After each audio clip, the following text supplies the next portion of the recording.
Hi folks, this is a postcard game called Battle Card Market Garden.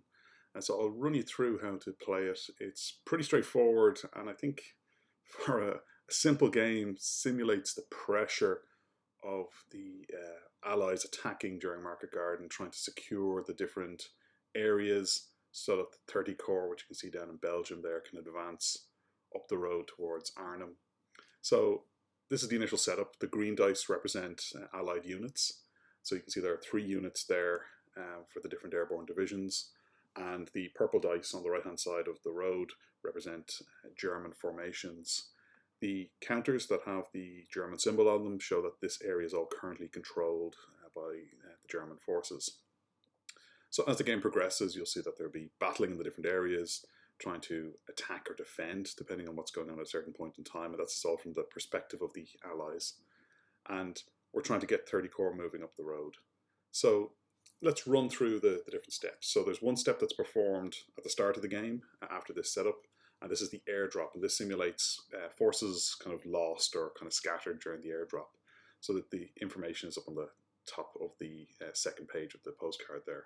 So for each airborne division, we're going to roll a dice. So I'm going to roll it for 1st Airborne up the top left there and see if they come in at what kind of strength. So that's a 5, so there's no change there. They stay at that strength. I'm going to do it for the 82nd Airborne.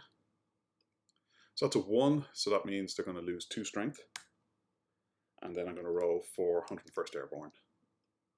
That's a 4, so that'll reduce them by 1. So that, I say, represents attrition during the drop, scattered troops, maybe some losses just before this kind of stage the battle began.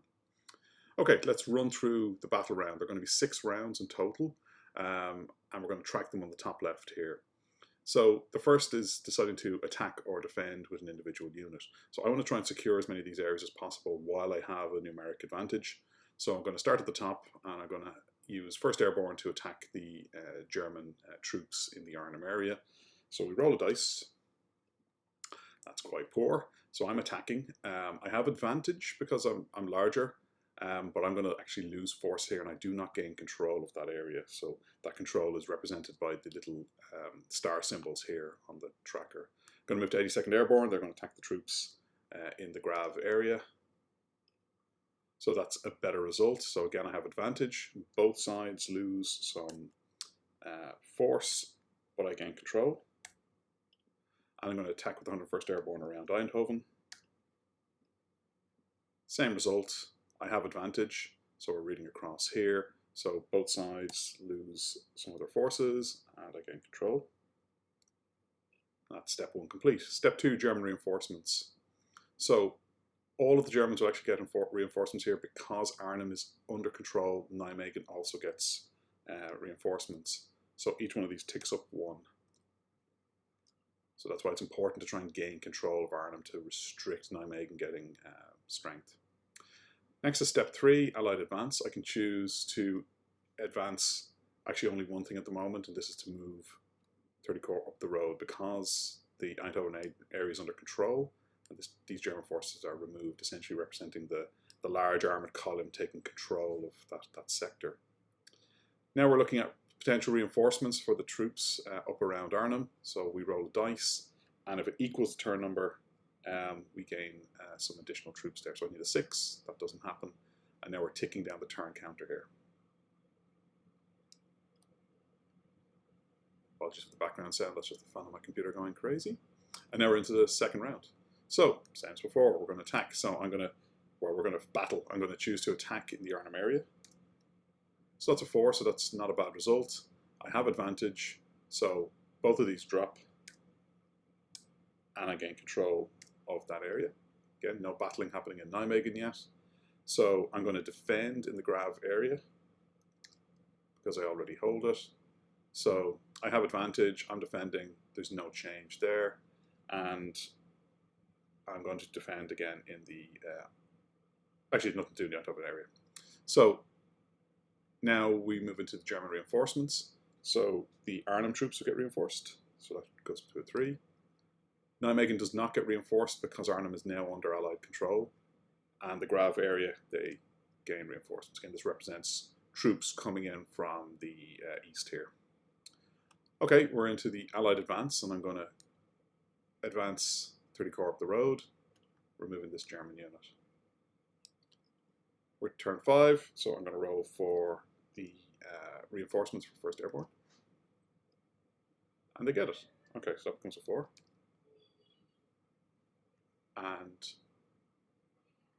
then this gets flipped, so we don't roll for that again. So the weather's cleared, another drop, so it'll probably represent the Polish troops being dropped into the area, and then we drop the tracker down. Okay, so let's keep going here. And we look at the battle situation. So I'm going to defend in the Arnhem area. So let's roll that.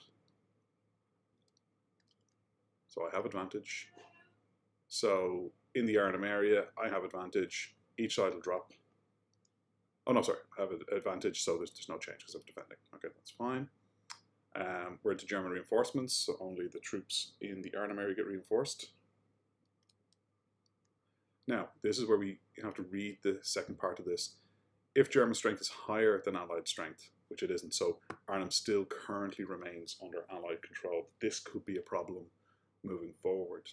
We have a little bit of time, so I'm going to decide to advance these troops up. So this is your choice. Troops that start in the same region as 30 Corps, the airborne troops, they can advance, safe in the note that that area has been secured. So I need to get somebody into Nijmegen now to take it over. So next turn there'll be battling there. But this situation up in Arnhem with equal forces is a little bit worrying because the Germans could easily take control of this. So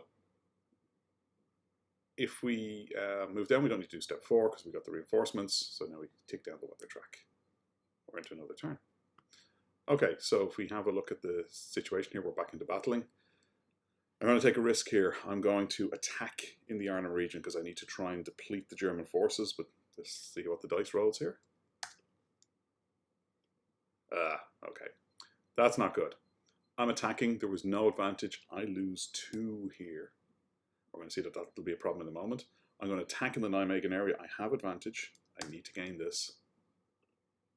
Okay. Problem here as well. So while attacking in the Nijmegen area, these guys get dropped. So now things are grinding down and we may not make our target here. So you can see the problem of not securing the area is going to kind of come and bite us now. So we move to German reinforcements. Both of these get reinforced.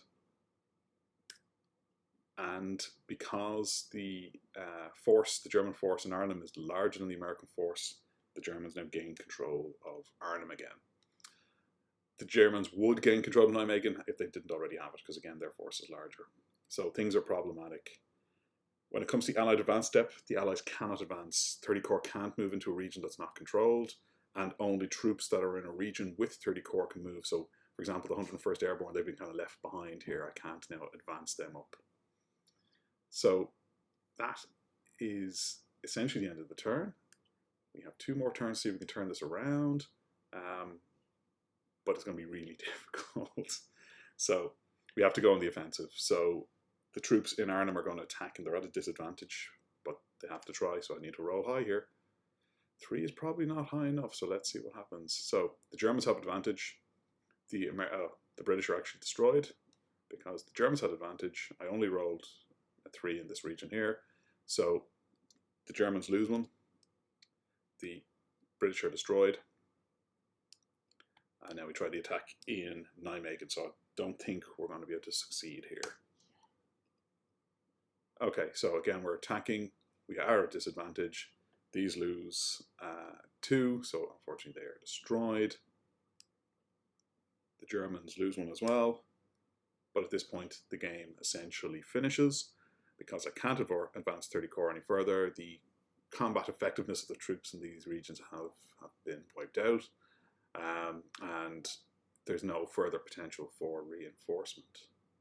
So this is a lovely little game. It, I think, gets the tension of the troops partially being isolated, fighting further up the road, having to fight in their region, gain control of it to allow 30 Corps to advance. So not very successful. Ground to a halt here. I've played this a few times. I think 5 times at this stage. 3 times as allies have managed to get 30 Corps up into Arnhem. which is pretty good, but twice now I have failed. So it's a nice game, nice little bit of tension in it. So if you have a chance, check it out.